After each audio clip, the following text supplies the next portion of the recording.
मेरो मेरो माइन्डमा त हैन।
Tremor caused buildings to shake and roads to collapse. Several aftershocks shook the area Saturday morning, and despite the damage, there are no reported deaths. Carter Evans is in Anchorage. They could be felt up to 350 miles away. It was shaking like forever. That scared the crud out of everybody, and everybody's freaking out a little bit. Students dove under desks to take cover as the quake rocked classrooms. And concerns about structural damage led the Anchorage School District to cancel classes through next Tuesday. Thousands lost power. Downed lines were the expected cause of this church fire. And at our CBS station in Anchorage, this is the newsroom. The shaking brought down parts of the ceiling, knocked over equipment, and shattered glass. The quake ripped through major roads across the region, including parts of Alaska's scenic Glen Highway. Traffic piled up for miles. Everybody just ran out. Alongside Governor Bill Walker, we were some of the first to return to his office in Anchorage since it was evacuated Friday morning.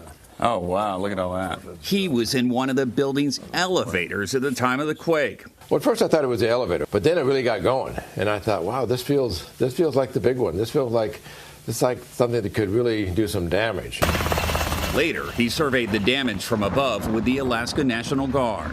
Walker told us it brought back memories of the state's devastating 9.2 magnitude earthquake in 1964. The sheer strength of an earthquake, that you can crumble a perfectly good highway, you can buckle a bridge, I mean, it was amazing, the power behind what we saw. And it was fairly deep, about 30 miles down, so it could have been worse, but yeah, it was very close to Anchorage, and that's why people found it terrifying. We're still hearing about aftershocks in that area. How much longer do you think they'll last? Well, the aftershocks trail away gradually. They kind of fall off by a factor of 2 every time you lengthen the time by 2. So there'll be aftershocks for this earthquake for boundaries occur, is where we have these giant earthquakes, often much bigger than the one yesterday. But there's also volcanoes, and where there's this tectonic activity, there's landslides and there are tidal waves. So the Ring of Fire is a place where there's a lot of natural disasters. The effects, but we don't think it is even noticeable. So we don't expect that climate change will change the danger of earthquakes much. John Vidali, thank you for joining us.